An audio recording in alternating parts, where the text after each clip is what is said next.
Cassette number 6 brings you the final messages in this Bible study lecture series from the book of Daniel. Dr. Howard C. Estep is now teaching from Daniel chapter 11. If you'll turn in your Bibles to the book of Daniel, chapter 11. We're beginning in verse 5, and we'll go right through verse 31, and that will conclude with Antiochus Epiphanes, a Syrian king. And then when we pick up in verse 32, we'll continue for 3 or 4 verses with Antiochus, and then we'll pick up later with what happens to the future Antichrist. So in chapter 11, beginning in verse 5, we have an outline for you. 1, the king of the south in verse 5. 2, the league between Egypt and Syria, verse 6. 3, war, divorce, and love, verses 7 through 9. 4, defeat of Antiochus the Great. This was the father of Antiochus Epiphanes. That's verses 10 through 12. 5, Syria and Egypt engage in war, verses 13 through 16. And 6, Antiochus the Great to Antiochus Epiphanes. That's verses 17 through 21. 7, he makes a league with the high priests, verses 22 through 24. And 8, Epiphanes makes war with Ptolemy of Egypt, verses 25-27. And 9, Antiochus returns in great glory, verses 28 through 31. We'll try to make it as interesting as possible. It's history, so we do the best we can. This is chapter 11, beginning in verse 5. We're looking now at the king of the south.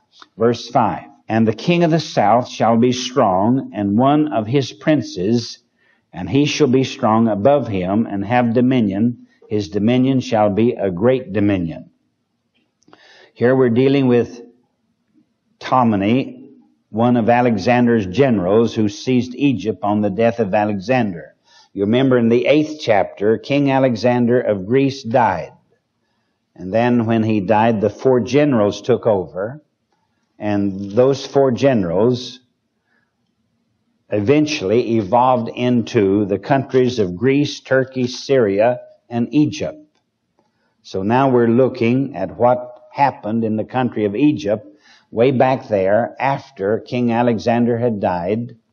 And so we see here that Ptolemy, one of Alexander's generals, who seized Egypt on the death of Alexander, king of the north.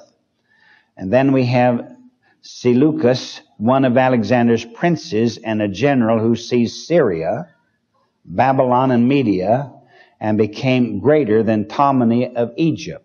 Verse 5. And the king of the south. This refers to Ptolemy, the king of Egypt, the founder of the Egyptian division of the Grecian Empire. So you have here the king of the south. This refers to Ptolemy, the king of the south. And it says, he shall be strong. He became strong, for he added other countries. When he became king, he only had Egypt. Then he added Phoenicia, which is Lebanon today, Corinth, various other countries in the Mediterranean area, and shall be strong and be one of his princes. This was Seleucus, one of his princes, Seleucus the first, called Nicator the Conqueror, founder of the Seleucid Empire from 312 to 280 BC. And then it goes on to explain some things about him. But one of the princes, and he shall be strong above him. In other words, the princess or the student became stronger than the teacher. He shall be strong above him and have dominion. His dominion shall be a great dominion. So we have here Ptolemy of Egypt, and then from him comes Seleucus. And Seleucus was a student of Ptolemy, and so you have this power struggle in Egypt, something like 280 BC along in there. So you have the king of the south in verse 5. Number 2, there was a league between Egypt and Syria, and you have to carry this in your mind. When King Alexander died, 4 generals took over, and from those 4 generals came Turkey, Syria, Greece, Egypt. That's all you have to remember. 4 things. Turkey, Syria, Greece, Egypt. That was the then known world, and those 4 generals became a power struggle among themselves. And this was all taking place from 330 some BC when Alexander died, right on up to the time of the Maccabees, right on up to the time of the Roman Empire, which took over about 50 BC, round figures approximately. So now you have a league between Egypt and Syria in verse 6. And in the end of years, and this phrase, in the end of years, could mean after some time or after some years, and some commentators believe about 65 years. And in the end of years, they refers to the king of the south and the king of the north. The king of the north at that time was Syria. The king of the south was Egypt, because you only had the 4 kingdoms: Syria, Turkey, Greece, Egypt. You had the 4. So now you have the king of the north and the king of the south. And bear this in mind, when you're reading Scripture, there is a rule to go by which never alters. All directions in the Bible are in relationship to the city of Jerusalem. Jerusalem is the geographical center of the earth's land surface. That's according to Ezekiel chapter 5, verse 5. So when you read in the Bible, the king of the north or the king of the south, it's north of Jerusalem, south of Jerusalem. Verse 6, we're looking at the league between Egypt and Syria. And in the end of years, some years later, after verse 5, they, the 2 kings, north and south, Syria and Egypt, they shall join themselves together, for the king's daughter of the south shall come to the king of the north to make an agreement. The daughter of the king of the south was named Bernice. She shall not retain the power of the arm. In other words, she shall not be powerful to the point that she'll be able to sway the king of the north completely. Neither shall he stand nor his arm. So here you have these kings with their sons and their families trying to attain to great power in the Middle East, bearing out what's going on today, because that part of the world never changes. So you have the daughter of the king of the south trying to influence the king of the north. There's a marriage or an intended marriage. We find as one person is poisoned and then another person goes on the throne. You see, human nature never changes. We're looking at verse 6, the middle of verse 6. But she shall not retain the power of the arm, neither shall he stand, predicting the death of Antiochus II.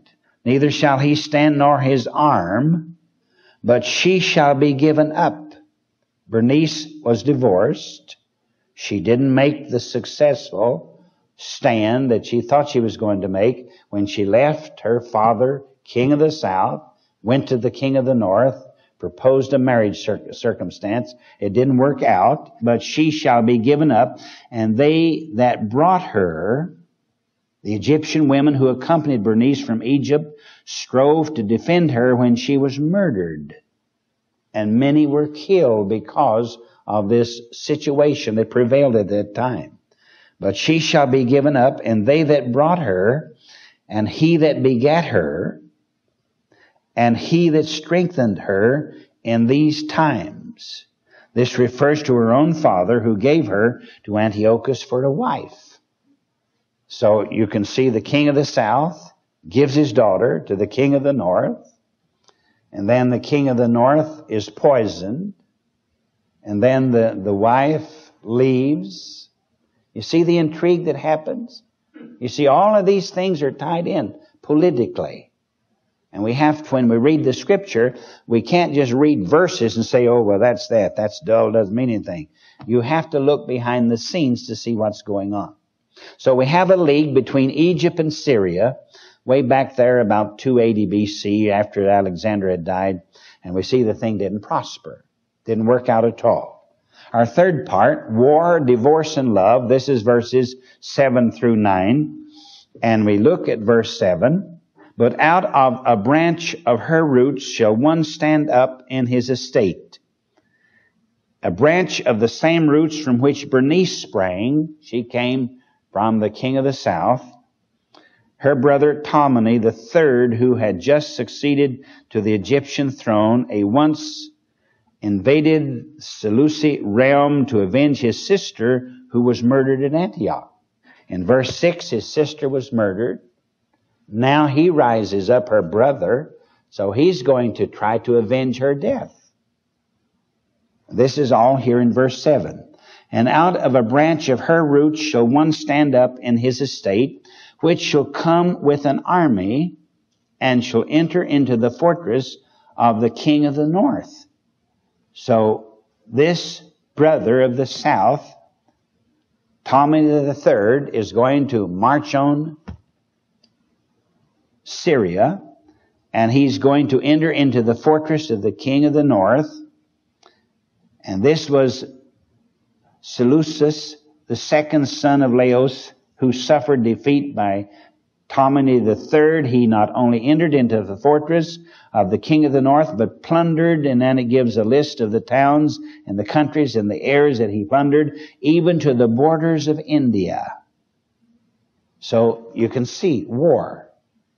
War simply because a girl from her father in the south, who was king of Egypt, goes north, marries the Syrian king, and all of this trouble. Merely because war, divorce, and love. And you'll notice the latter part of verse 7. It says, and shall deal against them and shall not prevail. Verse 8. And shall also carry captives into Egypt, their gods, with their princes and with their precious vessels of silver and gold, and he shall continue more years than the king of the north. So at this point, so far in our lesson, we have seen nothing but one nation against another nation, and it all started when King Alexander died, and he gave his kingdom over to 4 of his generals, or at least 4 of his generals took over. Verse 9. So the king of the south, still referring to the king of Egypt, and the king of the south shall come into his kingdom.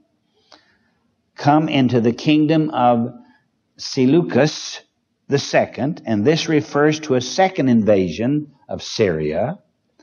But having heard of rebellion in Egypt, Ptolemy the third returned there to suppress it. Otherwise, he would have wholly destroyed the kingdom of Syria. So the king of the south shall come unto his kingdom and shall return unto his own land. So here we have war, divorce, and love. Doesn't sound much like the Bible, does it? It sounds like a Hollywood production, really. Let's look at the fourth point, defeat of Antiochus the Great, and this is in verses 10 through 12. This is the defeat of Antiochus the Great by Ptolemy the third of Egypt. Verse 10, but his sons shall be stirred up. The families of these men who are killed, who are slaughtered, the families are stirred up. But his son shall be stirred up and shall assemble a multitude of great forces.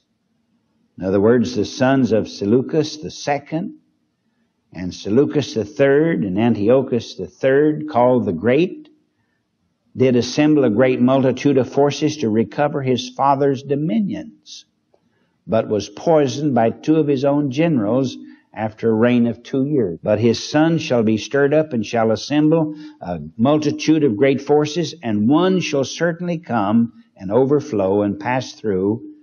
Then shall he return and be stirred up even to his fortress.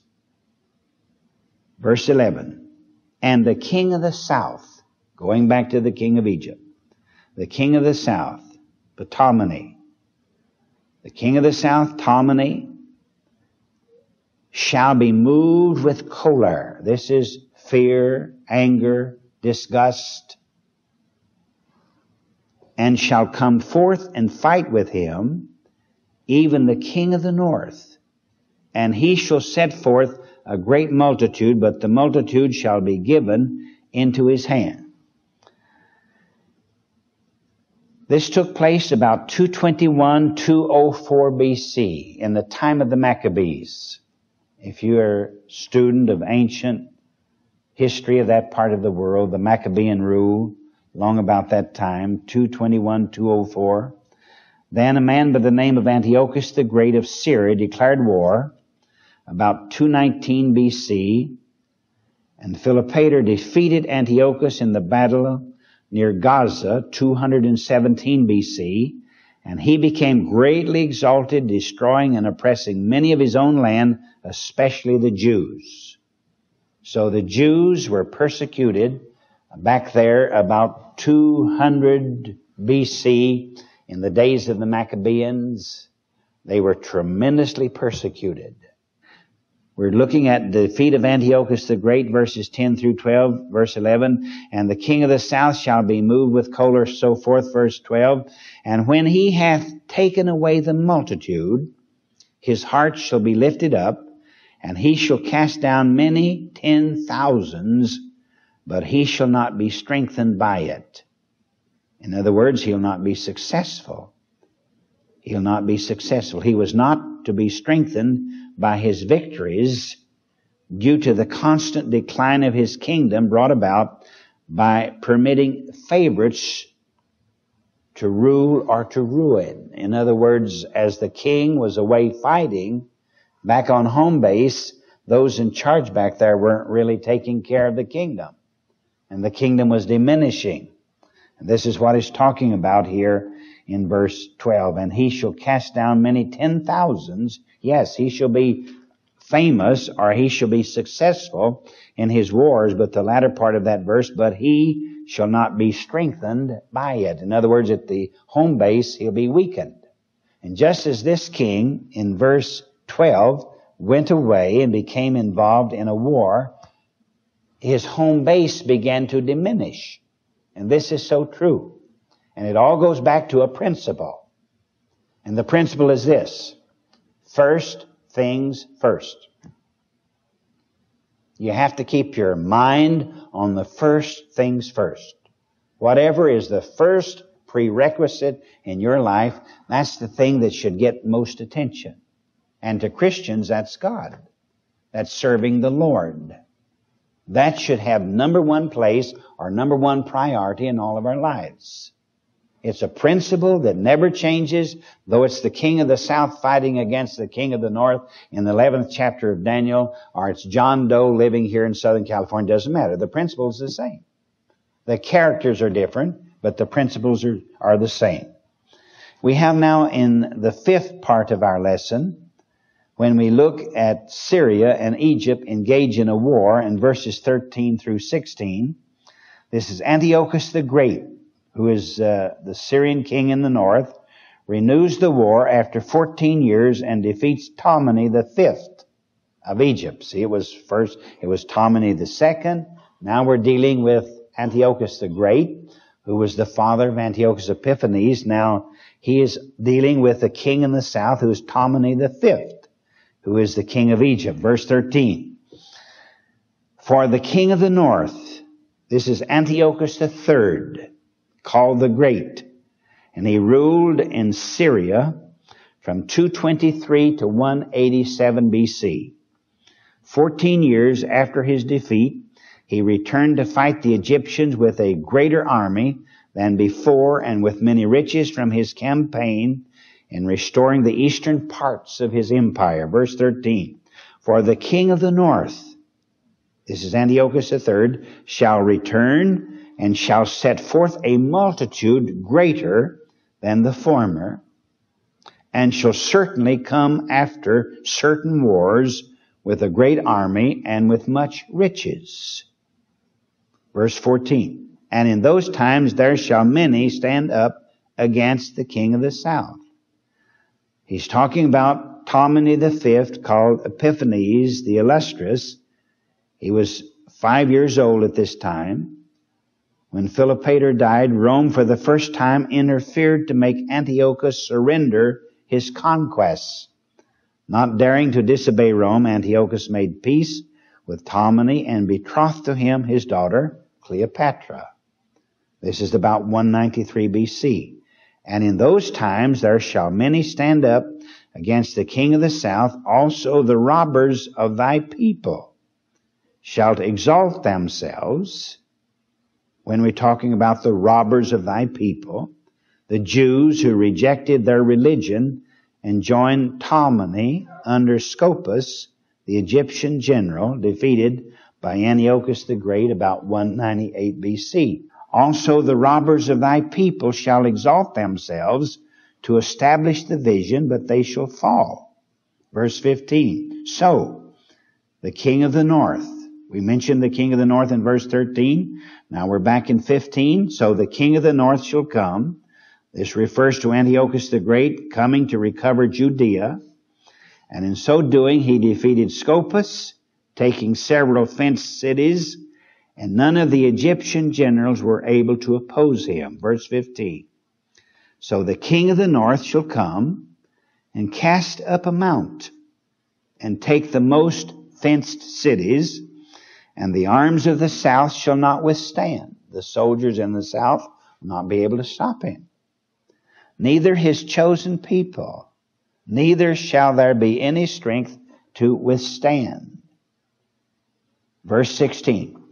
But he that cometh against him, this refers to Antiochus the Great coming against Ptolemy and doing as he pleased in conquest. Verse 16. But he that cometh against him shall do according to his own will, and none shall stand before him. And he shall stand in the glorious land. Antiochus the Great was helped by the Jews, who supplied him with provisions and assisted him in reducing the garrison of Scopas in the citadel at Jerusalem. And he shall stand in the glorious land, which by his hand shall be consumed. Palestine was greatly reduced to poverty through the long wars. Our sixth point, this is verses 17 through 21. Antiochus the Great and Ptolemy the Fifth come to terms. Antiochus, this is in Syria, gives Ptolemy, this is the king of the south in Egypt, his daughter, who later helps her husband defeat the plans of Antiochus. Isn't it amazing? They bring a woman into the scene, and this woman very cunningly works, and she gets everything that is for her father. She's not working in the interest of her husband. This is verses 17 through 21. He shall also set his face to enter with the strength of his whole kingdom. This is Antiochus the Great, had purposed to march into Egypt, but chose instead to make a covenant of peace with Ptolemy, giving him his own daughter Cleopatra. He shall also set his face to enter with the strength of his whole kingdom. He was planning on putting the combined army of his kingdom against the king of the south, and upright ones with him. Thus shall he do, and he shall give him the daughter of women. This term denotes the beauty of this lovely daughter of his, Cleopatra. The beauty of women, he shall give him the daughter of women, corrupting her. Antiochus planned to corrupt Cleopatra, causing her to be a snare to Ptolemy, but instead she helped her husband and put him on guard against her father. Middle of verse 17. And he shall give him the daughter of women, corrupting her, but she shall not stand on his side, neither be for him. So the daughter was still pledged to her father. She was not pledged to her husband, though she was entering into a marriage contract with him. Antiochus next makes war on Greece, but is turned back by the Roman prince, who defeats him near Smyrna on the western shores of the Mediterranean in Turkey, verse 18. After this, and this refers to the Roman consul who defeated Antiochus, causing him to withdraw from Greece to Asia. After this shall he turn his face unto the isles, and shall take many. He's going to turn his face unto the isles after making peace with Egypt. Antiochus the Great fitted out a great fleet of ships. They had a navy in that day. Subdued most of the maritime places on the coast of the Mediterranean and took many islands. After this shall he turn his face unto the isles and shall take many, but a prince for his own behalf shall cause the reproach offered by him to cease. This refers to the Roman consul who defeated Antiochus, causing him to withdraw from Greece to Asia. The Romans then defeated him in Asia Minor, compelling him to abandon all the country north of Tarsus. Thus the reproach Antiochus planned to cause Rome to suffer was turned against him or upon himself. Middle of verse 18. But a prince for his own shall cause the reproach offered by him to cease. Without his own reproach he shall cause it to turn upon him. Verse 19, then he shall turn his face toward the fort of his own land, and he shall stumble and fall and not be found. This refers to Antiochus the Great turning back to his own fort in Antioch.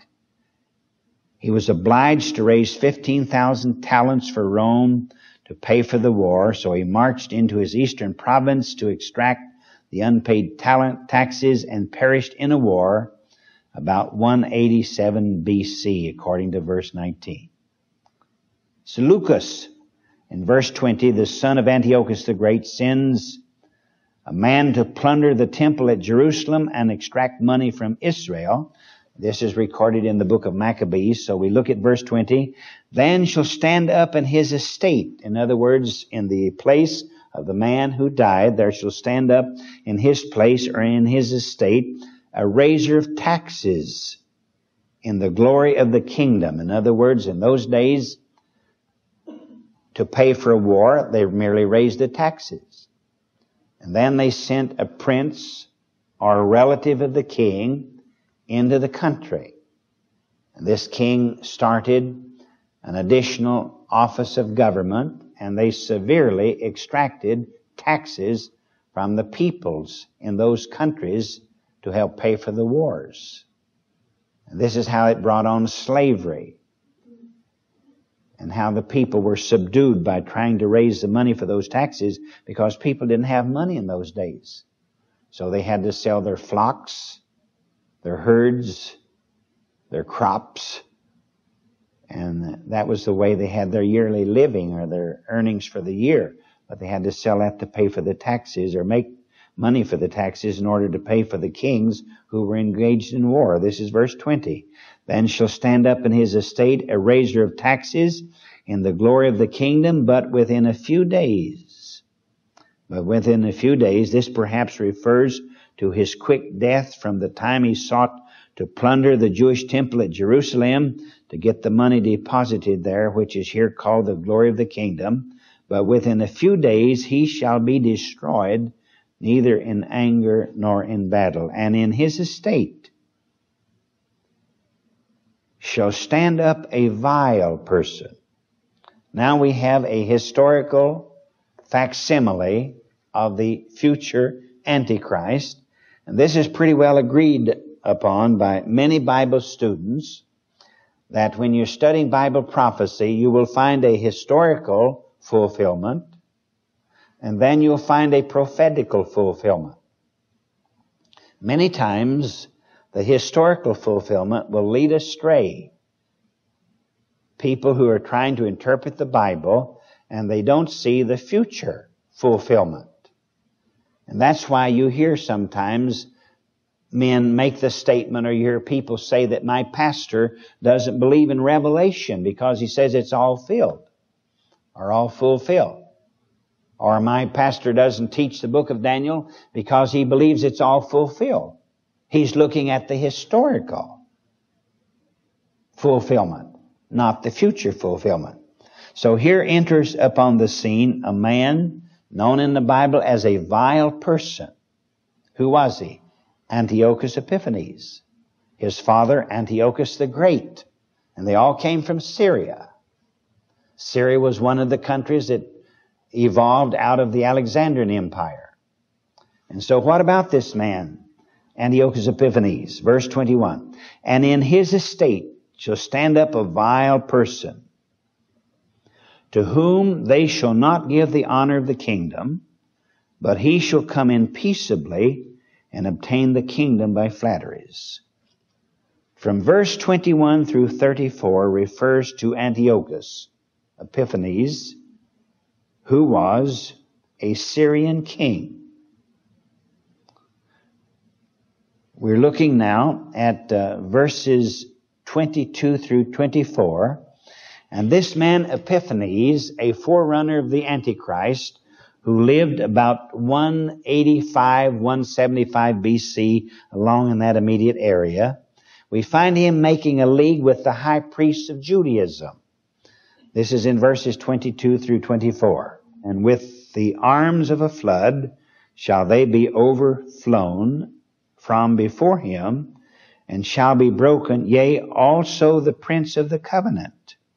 Who's the prince of the covenant? Not only were his competitors overthrown, but the high priests. The high priests in Israel joined in with this fellow. And their authority was taken away from them. And we find that these priests gave large sums of money. It was much like bribing people in those days. The same thing as we would call a bribe today. Verse 22. Yea, also the prince of the covenant, 23. And after the league made with him, the agreement between Antiochus Epiphanes and a man called Jason, Jason, after this agreement was broken and Antiochus put wicked Melinus in the position of high priest, because he offered him more money than Jason did. Thus he acted deceitful in his agreement with Jason. So we have back there, almost 200 years BC, a strong Syrian king, Antiochus Epiphanes, going down into the land of Palestine, what we call the state of Israel today, and we find him entering into a league with people who are in charge of the worship of Judaism in the temple. And mind you, this is the second temple. The first temple was destroyed when Nebuchadnezzar invaded that part of the world about 600 BC. Then 530 BC approximately, Cyrus, king of Persia, allowed 50,000 Jews to go back to Palestine, and they rebuilt a smaller temple. And it's this second temple that all of this affair is taking place in, and especially this very vile person known as Antiochus Epiphanes, and you'll see what he does in just a few moments. Verse 23, and after the league made with him, he shall work deceitfully, for he shall come up and shall become strong with a small people. With a few people, he'll be successful.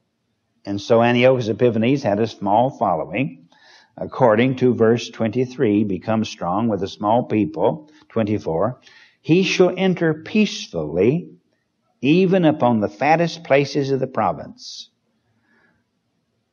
After becoming king, Antiochus Epiphanes laid claim to Palestine and to Phoenicia. What's Phoenicia? That's modern Lebanon. That's all up and down the Mediterranean coast. Then a war broke out between Syria and Egypt all over again in verse 23, as we just read. Now verse 24. He shall enter peacefully, even upon the fattest places of the province, and he shall do that which his fathers have not done. What's he referring to? This refers to the policy of Antiochus in dividing the spoils of war among his friends and subjects, as well as his own revenues. He spent much in public show, and in many ways manifesting his liberality more than all other kings before him. He would even go out in the street and throw handfuls of money in the street. So this man, Antiochus Epiphanes, he wanted to be popular. He wanted to be well liked. Though he was a powerful soldier, general, king of Syria, He wanted to have real power with the people. So he did something that his fathers did not do, the middle of verse 24, and he shall do that which his fathers have not done, nor his fathers' fathers. He shall scatter among them the prey, and the spoil, and the riches. Yea, and he shall forecast his devices against the strongholds, even for a time. Antiochus planned in various ways to prevent an invasion of his kingdom by Egypt, and strengthened the strongholds of defense on his borders while making preparations for a war on Egypt. This he did for a time, according to verse 24. The first thing I do of a morning when I come to my office is read the morning paper. It's just like reading the modern version of the book of Daniel. When you understand what has gone on before, and you see what is going on today, you see almost a repeat today of what went on over 2,000 years ago. It's amazing. This fellow Epiphanes, he makes war against Ptolemy of Egypt in verses 25 through 27. He shall stir up his power and his courage against the king of the south with a great army, and the king of the south shall be stirred up to battle with a very great and mighty army, two armies coming together, one from the south, one from the north. But he shall not stand, meaning to say he'll not be successful in his, because things are going to happen. Ptolemy was taken prisoner in the war. Antiochus had himself made king of Egypt. Sounds like today. Antiochus Epiphanes is king of Syria. He wins the war over the Egyptian army. He takes Ptolemy prisoner, and then he has himself also made king of Egypt. And this is what is saying in verse 25. And the king of the south shall be stirred up to battle with a very great mighty army, and he shall not stand. The king of the south shall not be successful. He shall not stand. Verse 26, yea, they that feed of the portion of his meat shall destroy him. His own friends in Egypt helped to destroy the king of the south. This sounds like the prophecy of Christ. Yea, my own familiar friend hath eaten of my meat. Christ talking about Judas. Both these kings' hearts shall be to do mischief. They didn't trust each other. They weren't planning anything that was of benefit to each other. And they shall speak lies at one table, but it shall not prosper, and yet the end shall be at the time appointed. The deceitfulness of Antiochus Epiphanes destroyed Ptolemy of Egypt. Then after the war in Egypt, when Epiphanes had been successful, then he goes back to his homeland, and this is verses 28 through 31, verse 28. Then shall he return into his land with great riches. Antiochus returns in glory and victory, and sets his heart to break his Jewish covenant and plunder Palestine. Then shall he return into his land with great riches, and his heart shall be against the holy covenant, and he shall do exploits and return to his own land. It's amazing, but these different countries outside of Israel, even 2,000 years ago, were against the Jews. This Syrian king, who had been successful down in Egypt, when he goes back to his own land, he begins to devise means and ways and methods of destroying the Jews who lived there in Jerusalem and in Judea and that part of the world. And that's what it's saying in verse 28. And so he leads a second expedition into Egypt, but is turned back by a mandate from Rome in league with Cyprus. He then returns against the Jews, and many apostate Jews help him to pollute the temple and place the abomination of desolation, which was a pig, on the temple altar, desecrated the temple. We get this in verses 29 through 31. Notice carefully.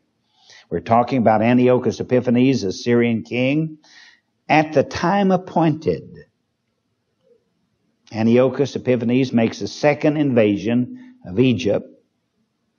At the time appointed, he shall return and come toward the south. He's up in the north in Syria. But it shall not be as the former. In other words, he'll not be as successful this time as he was the first time. Verse 30, for the ships of Chittim shall come against him. The reason given here for Antiochus not continuing his war on Egypt is the ships of Chittim coming against him. And this refers to the Romans who ordered him to cease his war on his two nephews. And the Antiochus said he would consult with his friends, but the Roman legate, the navy, drew a circle around him, demanding that he give his answer before stepping out of the circle. Antiochus yielded to the Roman demand and left the country after being within 7 miles of Alexander in Egypt. At the time appointed, he shall return and come toward the south, but it shall not be as the former or as the latter. Verse 30, the ships of Chittim shall come against him, therefore he shall be grieved. Naturally. The Roman navy stopped him. He shall be grieved and return. While in Egypt, he received bad news. And so he returns to his country. And then he decided to have, in the middle of verse 30, have indignation against the Holy Covenant. He became angry with the Jews. So shall he do. He shall even return and have intelligence with them that forsake the Holy Covenant, because there were Jews who were apostate, Jews who were not true Jews. They were actually enemies to Judaism, and they agreed to follow Epiphanes in his conniving. And this is brought out here in verse 30. He shall even return and have intelligence with them that forsake the Holy Covenant, and arms shall stand on his part. And they shall pollute the sanctuary of strength, and shall take away the daily sacrifice, and they shall place the abomination that maketh desolate. Now this is not the same as cutting off the daily sacrifice and setting up the abomination by the future Antichrist, but this is a historical stopping of the daily sacrifice. In this particular circumstance, Antiochus Epiphanes went into the Jewish temple, and he roasted a pig on the altar. Now, if he had roasted a lamb or a sheep or something like that, or a goat, they might have forgiven him. But to roast a pig, a swine, he really stooped to the depth of degradation to humiliate the Jews. And so he roasted a pig upon the altar, and he became known as the abomination of desolation. That's why you read in the book of Matthew, chapter 24, verse 15, when you shall see the abomination of desolation. Matthew evidently read the book of Daniel. And in reading the book of Daniel, Matthew picked up this phrase, abomination of desolation, or the abomination that maketh desolate. He picked it up, and in his prophecy of the future Antichrist, he mentions that by saying, when you see the abomination of desolation, stand in the holy place.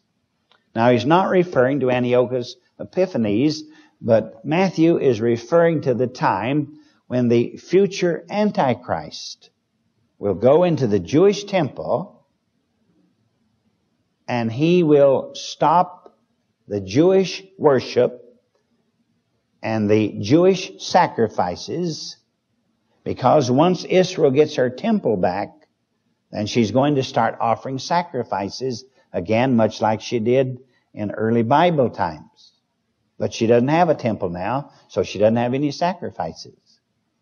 Showing that there has to be the rebuilding of the temple, which will be the fourth temple, and it will be when the fourth temple is built that the future Antichrist, Matthew identifies him as the abomination of desolation, will go into that temple, and he will desecrate the temple. He may do something similar to what Epiphanes did. But above all, he's going to go a step further. He's going to tell the world that he is God. And that's supported in 2 Thessalonians chapter 2, verse 4. He's going to tell the world that he is God. He's going to take the place of Almighty God. So if you haven't gotten anything out of the lesson except to realize that in all of these hundreds of years of time, the people over in that part of the world still have malice and greed and distrust and cunningness, and this is in their hearts. And they are constantly conniving one against the other. That's why I say that part of the world will never change. That part of the world will never change. It can't. God's perfect will is being worked out. And we're fast coming to a conclusion of this day and age, and it looks like the book of Daniel has been placed in the Bible as a primer for Bible prophecy, that we who are interested in studying the Scriptures and trying to really get to the depth of the thing can grasp and realize beyond a shadow of doubt that we're living in the last days. There's no other solution to the problems of this world except the second advent of Jesus Christ. Things aren't just happening.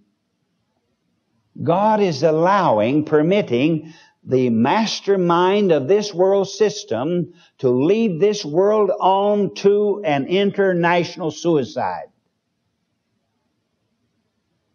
This world system is going as fast as it can toward an international suicide when Jesus Christ will return from heaven in great and mighty power on the plains of Megiddo, and he will meet the forces of Antichrist, and the Bible says that the armies of this world will be destroyed, and the blood will run up to the horses' bridles, a figure of speech saying that it's going to be a tremendous slaughter. And the world is going there just as fast as it can possibly go. You will hear the completion of this lecture series from Daniel on the other side of the cassette.